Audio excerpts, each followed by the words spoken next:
Here's the spooky version of the studio vlog on Halloween.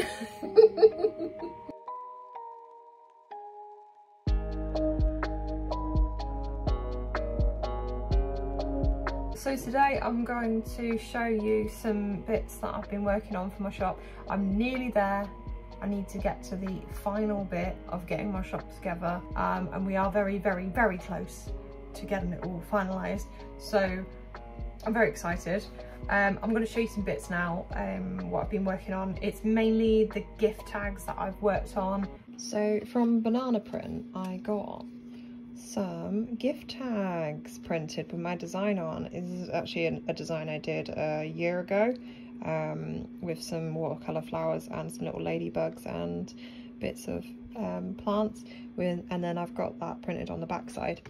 So I thought that what I could do is have like a few of these in a pack, and have them for sale on Etsy, but I'm going to have to thread through them. I was going to use either this thread, or I'm going to use this thread that I got as well. See which one looks best. But also what I was thinking of doing, I got these little bows, and I think I might just put some little bows on them, because I think they look quite cute. If I can tie them on as well, then it just makes it look more like a special gift tag.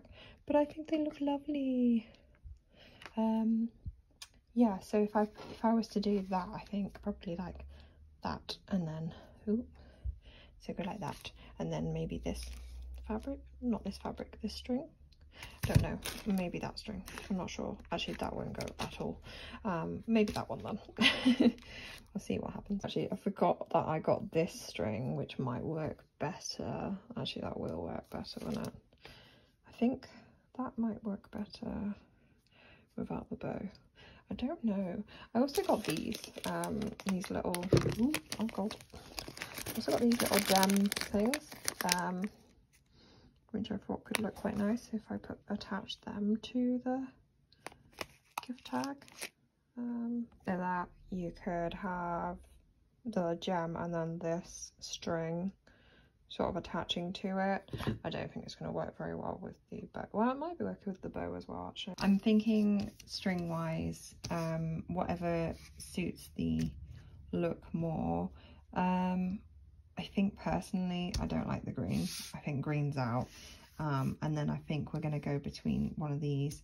I'm thinking, because it's nearly Christmas, that this one would be good, but then it's not really a Christmassy themed thing.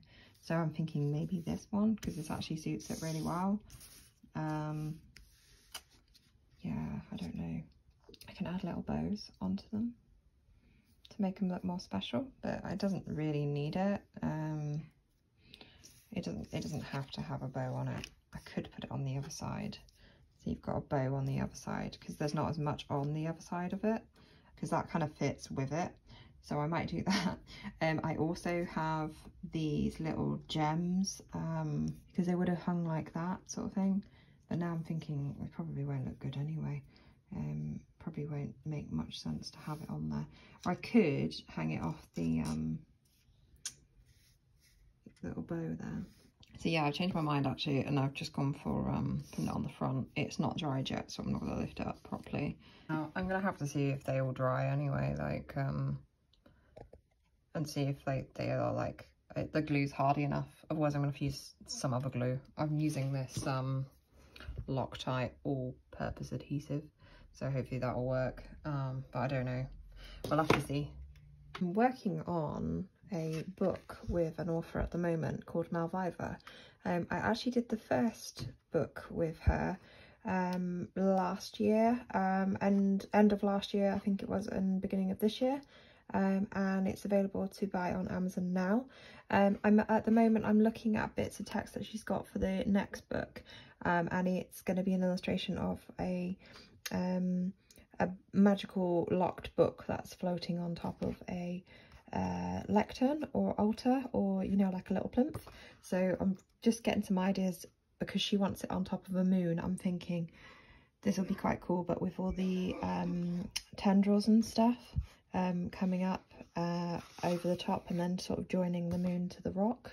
But this will be rock, down here. So I'm gonna see what ideas I can get together and then do a sketch up and show her. I'm working on a book currently called Malvivor. The first book is called The Occult Moon. I'll pop it up here. It's a fantasy book.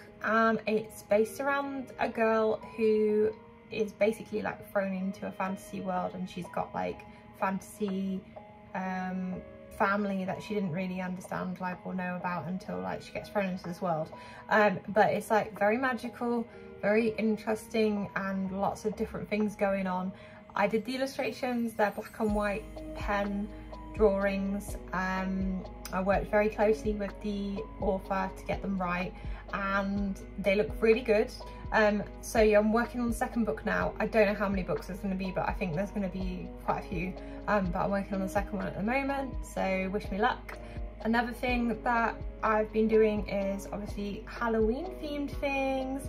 I carved some mushrooms into it, so yeah, it looks quite cool. It looks good in the dark. I'll show you some clips now of me carving it. I'm gonna go for a pumpkin with mushrooms on it. I'm just gonna do a little bit of the...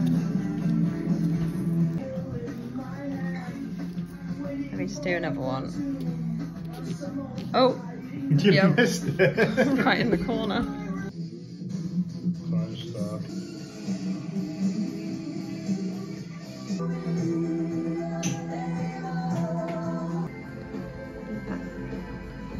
Oh my god. Who's gonna do the fandango?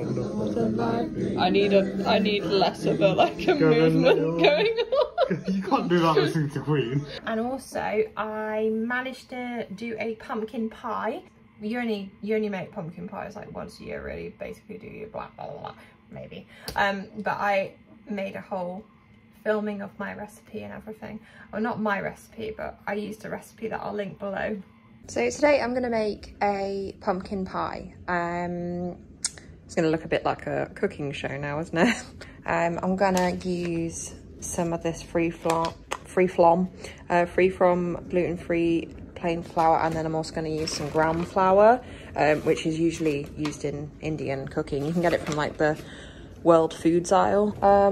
This is porcelain doll pumpkin. I'm going to use this. It's a heritage pumpkin apparently, so they always look a little bit quirky, but they're supposed to have like a pinkish tone to them, and that's how you tell that it's a porcelain doll.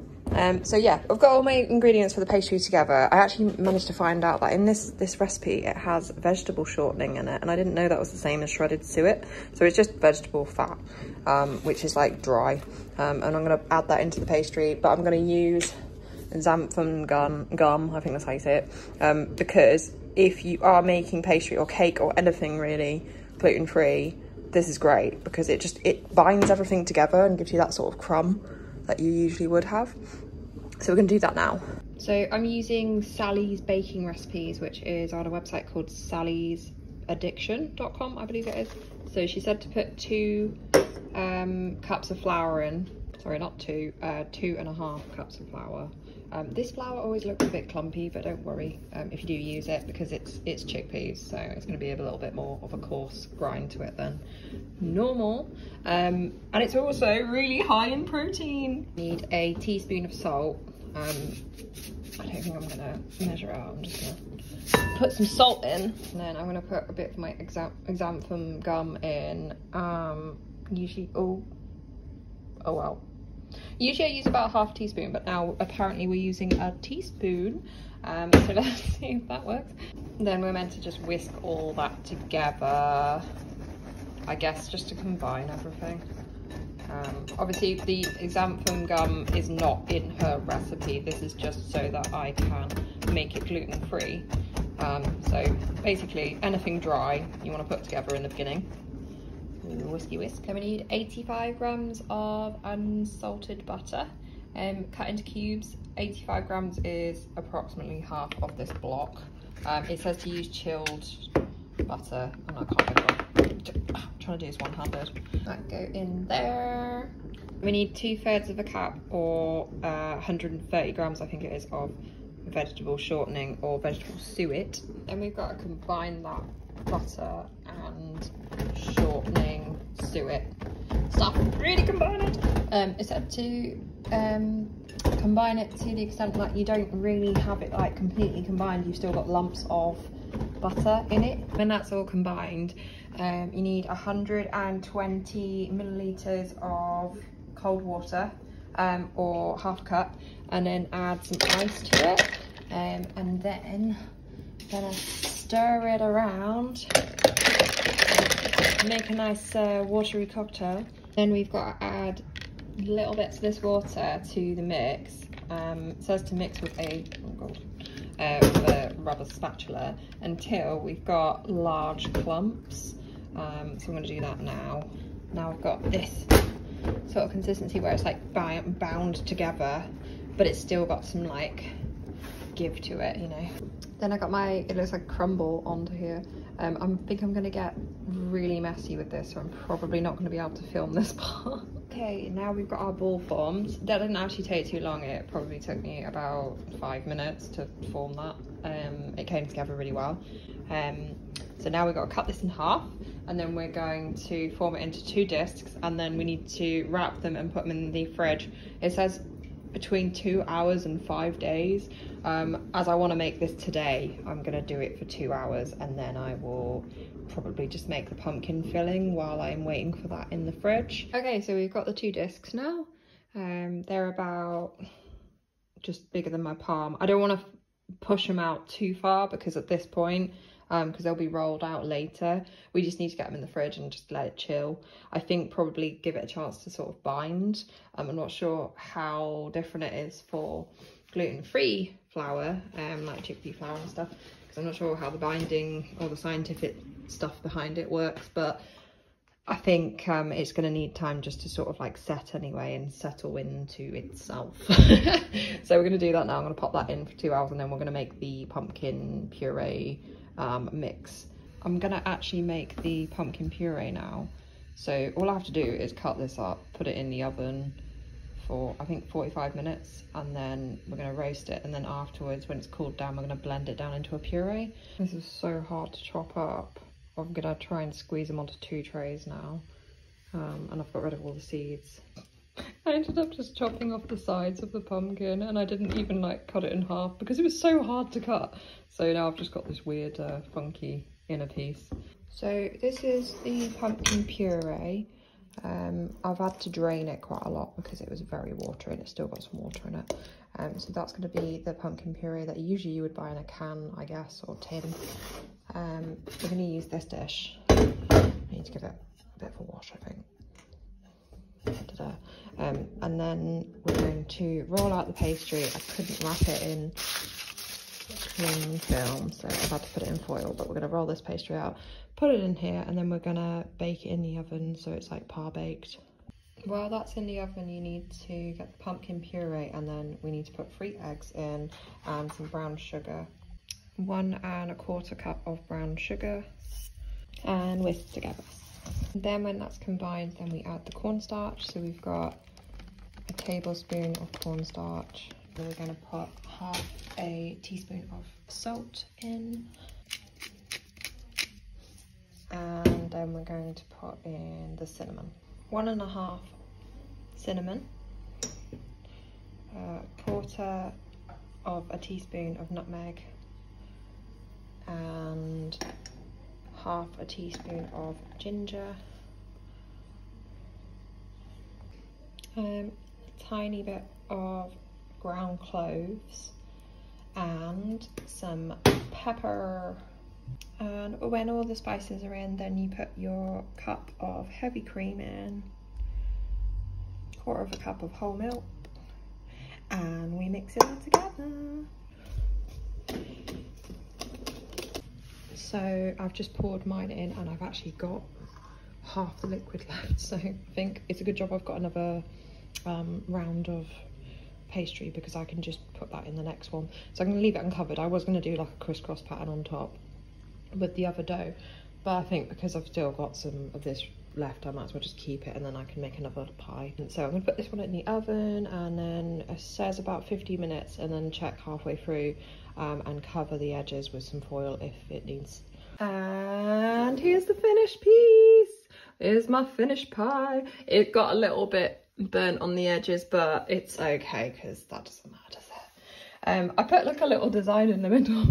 I'm not sure what I was really going for, to be quite honest. I just used the scraps just to do a little thingy on top. Apparently you're supposed to leave this for about 3 hours now. I'm gonna leave it that time because I think it might just be really soggy in the middle otherwise, because when I poked it, it's got a little bit of give to it. I think it's a little bit like, you know, when you make a quiche, if you've ever made a quiche, and it's like that. So I'm gonna leave it in the dish to cool down. It says to take it out and put it on a wire rack, but I don't think that's gonna happen because my dish is quite big and grippy. So I'm gonna leave it in there and then we'll get it out, and then that's it. Yum, yum, yum. Other than that, it's just now getting everything together, getting the shop sorted so that we've got something to use as a business because at the moment it's very, very slow, especially alongside my actual job. My actual job, I say my actual job, but like, you know, my job that brings income way more than what this is doing right now, but like eventually it's going to be the other way around. Anyway, I hope you have a lovely Halloween, and I hope you've enjoyed watching, and I look forward to seeing you in another video. And don't forget to subscribe if you like my videos, if you like my studio vlogs. I also have hike vlogs that you can watch to. You can watch too, yeah, if you want to. But I'm gonna say goodbye now, and I'll see you in another video. Bye.